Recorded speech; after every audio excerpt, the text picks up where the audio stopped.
po, Nay. Huwag mong hugasan yan. Bakit? Inuutosan tayo ni nanay, oh. Ano ba? Nakakapagod maghugas ng plato. Anak, okay ka lang? Okay lang ako, Nay.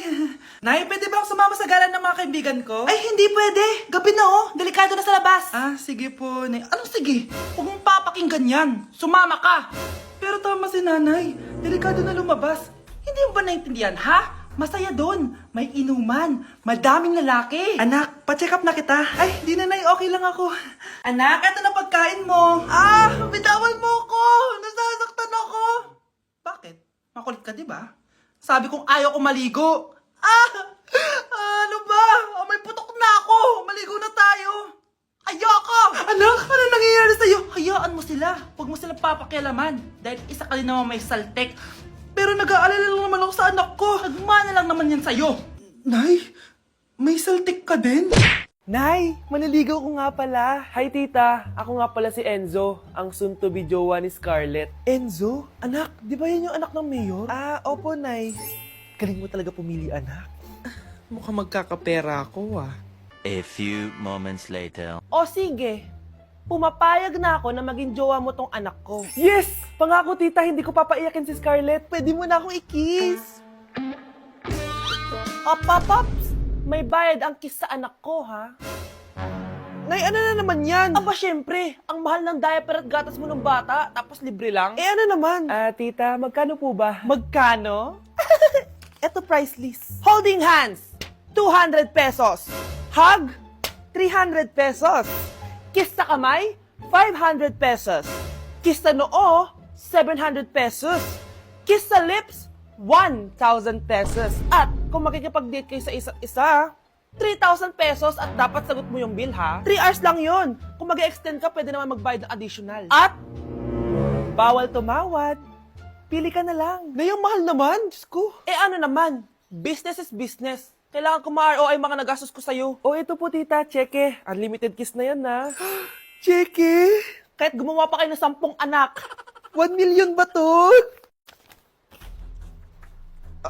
Ano to? Idedemanda mo ko?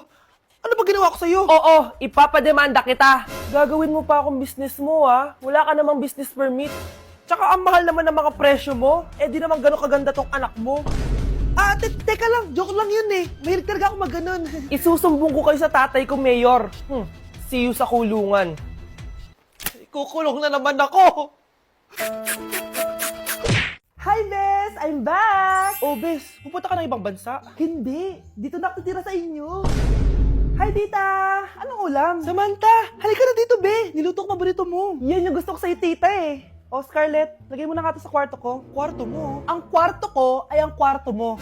Wawa. Ano kaya pwede kainin dito? Ano ba yan? Bakit walang laman? Grocery naman kayo, Bes. Sorry po, nakakahiya naman sa'yo. Mahiya ka talaga. Ito na lang lutuin mo. Walang ya talaga tong babaeng to. Lagyan ko kaya to ng lason. Ay, tita, sobrang lakas uminom niya ni Scarlett. Tapos puro lalaki pa yung mga kasama niya. Aba, humanda talaga sa akin yung babaeng yan. Walang yatong si Samantha. Sinisiraan pa ako sa nanay ko. Bes, kailan ka uuwi? Anong uuwi? Hindi na ako uuwi, Bes. Inampun na ako ni tita. Ay, hindi. Umalis ka na. Ginagawa mo akong katulong dito. Tapos kung ano-ano pa sinasabi mo sa nanay ko. Anak, ba't mo naman pinapaalis si Samantha? Wala naman ginagawa masama yung tao eh. Oo nga, ang bait ko kaya. Kung hindi siya aalis, ako ang aalis! Friendship over na tayo, Samantha. Lalayas na ako sa bahay na to. Parang mas anak pa ni nanay si Samantha. Alam mo na ba yung nangyari kay Samantha? Bakit? Ano meron kay Samantha? Tignan mo to. Nay! Nay!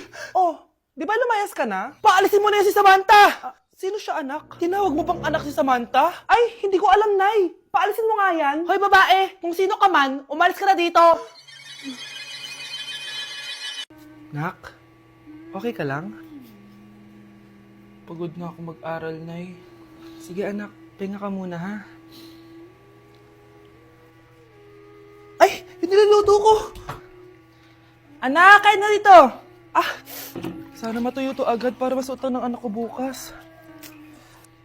Ayan, tuyo na! Anak, suot mo na tong uniform mo! Anak, sandali. Sorry kung ito lang yung mabibigay kong baon sa'yo, anak, ha? Bawi ako next time. Ito lang kasi yung kinita ni nanay, eh.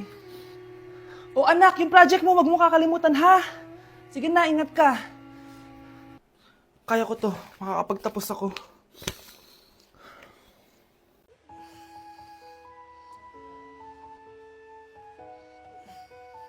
Good morning, love. Kain ka na. See you later. I love you. Kakilig naman.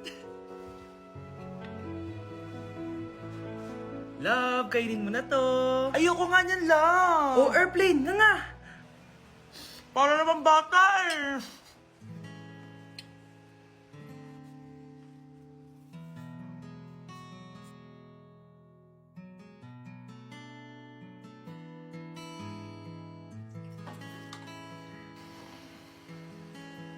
Horror papanoorin natin, love, ah. Ayoko na, nakakatakot, love. Ayun na, ayun na.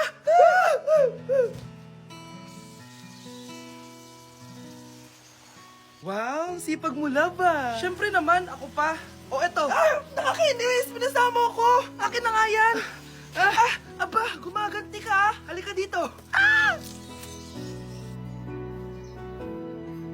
Scarlett? Miguel? Kamusta ka na? Eto, tinupad ko yung pangako ko sa'yo na aalagaan ko pa rin yung sarili ko kahit break na tayo. Buti naman. Gusto mo pumasok? Hindi na. Actually, papunta nga ako sa bahay ng girlfriend ko. May surprise ako sa kanya. May girlfriend ka na? Congrats. Happy for you. Sige na, Scarlett. Una na ako. But then you gone and all so far away. Just give me my money. Yay! Just give me my money. Yay! Just give me my money. Just give me my money. So, pinaprank niyo ako? Just give me my money. Just give me my money. Wala kayong money bukas! Wala kayong baon! Nay, joke lang yun. Kasi naman eh, anong kakainin ko bukas? Sino ba kasi nakaisip na i-prank si nanay? Ikaw! Nay, bagsak po ako. Sige anak, bawi ka na lang next time. Hindi ka galit, Nay? Nakita mo yung reaction ko, di ba? Hindi ako nagalit. Hindi ako nagwala. Hindi ako nanira ng gamit. Very demure. Very mindful sa mararamdaman mo. Sige, Nay. Nay, gagala lang kami ng mga friends ko, sige anak, ingat ka, pinapayagan mo kong umalis, Nay? Di kita binawalan, di ba? Very demure, very mindful, very pinagkakatiwalaan kita at huwag mong sirain ang tiwala ko sa'yo. Kaya umuwi ka na maaga, ha? Sige, Nay. Alis na ako. Anak! Anak, kain na! Sino yun, anak? Nay, boyfriend ko po. Pogi niya, no? Very cutesy. Tsaka kung akala mo mabubuntis ako agad, hindi no, I'm very demure, very mindful, at very responsible kasi magtatapos pa ako ng pag-aaral ko. Oo nga, very demure ka dyan. Kain na. Nay, eto na po yung pagkain ni tatay. Thank you, anak. Pwede ba ako pumasok, Nay? Wag na muna, anak. Baka ma-stress yung tatay niyo eh. Sana gumaling na si tatay. Ang tagal niya na kasing paralyzed eh. Sige, Nay. Alis na ako. Mahal, papakainin na kita ha. Pinaglutuan ka ni Scarlett. Nay, eto na po yung pagkain ni Ano yun, Nay? Ang baho. Ay, anak, mamaya mo na ibigay yan. Papaliguan ko muna yung tatay mo. Nagpupo na naman. Sige, Nay. Tao po, delivery po. Ano po yun? Kay Susan po. Importante daw po to. Si nanay. Ako na lang po magbibigay sa kanya. Nay, may nagpapabigay po nito sa inyo. Binasa mo ba to, anak? Hindi po, Nay. Wag na wag mo tong babasahin, ha? Sige po, Nay. Mamamalengke lang ako na uulamin natin, ha? Ikaw muna magbantay ng bahay. Ano yun? Bakit sobrang baho naman? Saan nanggagaling yun? Dito sa kwarto nila nanay. Tay, nagpupo ka na naman, no? Yung envelope to, Death certificate? Hindi naman patay si tatay, Hello po. Buti naman po, ma'am. Sinagot niyo na. This is St. Peter's Funeral. Kailan niyo po ipapaimbasa mo yung asawa niyo? Isang linggo na rin po kasi baka bumaho po yung bangkay niya. Anak, alam kong nasa kwarto ka ng tatay mo. Si nanay. Death certificate? Hindi naman patay si tatay, Anak, alam kong nasa kwarto ka ng tatay mo. Si nanay. Anak! Nay, tawag niyo po ba ako? Wala. Kala ko nasa loob ka eh. Sige, Nay. Gagawin ko na po ng pagkain si tatay. Kailangan ko malaman ng totoo. Sorry, Nay. Kailangan kong gawin ito sa'yo. Nay, ito na po pala yung pagkain ni tatay. Ginawan din po pala kita. Buti naman naisip mo pa ako. Thank you, anak, ha. Welcome, Nay. Mahal, kain na tayo. Gumana yung plano ko. Kailangan ko na humingi ng tulong. Ang galing mo din, Scarlett, no? Pero mas magaling ako. Nay, hindi ka nahimatay. Anong akala mo sa akin? Tanga? Inamoy ko yung pagkain na binigay mo sa akin. At kaamoy niya yung lason na nilalagay ko sa pagkain ng tatay mo. Ang sama mo, Nay. Well, kailangan ko ang pera ng tatay mo. Inasawa ko lang naman yan kasi mayaman siya. Ipapakulong kita sa ginawa mo kay tatay. Sa tingin mo maniniwala sa'yo ang mga pulis? May CCTV tayo sa bahay. Kitang-kita dyan na ikaw ang gumagawa ng pagkain ng tatay mo. Kanina pa nasa kulang mga pulis. At naririnig nila lahat ng sinasabi mo. Mga pulis? Nasaan na siya? Nakakatakot! Matalino ako, Scarlett. Alam kong gagawin mo yan. Binayaran ko ang mga pulis para din nila kulihin. Pera-pera lang. Walang iya ka talaga, Nay. Sumama ka na sa akin. Itali nyo na yan. At siguraduhin yung hindi makakatakas yan. Ano? Itatali? Hindi! Shh, Scarlett. Tatakas kita, ha? Alam ko lahat ng baho ng nanay mo. Tita, Scarlett, may kausap ka ba? nandiyan na si nanay. Bilisan mo. Paparating na siya. Bibilisan ko na.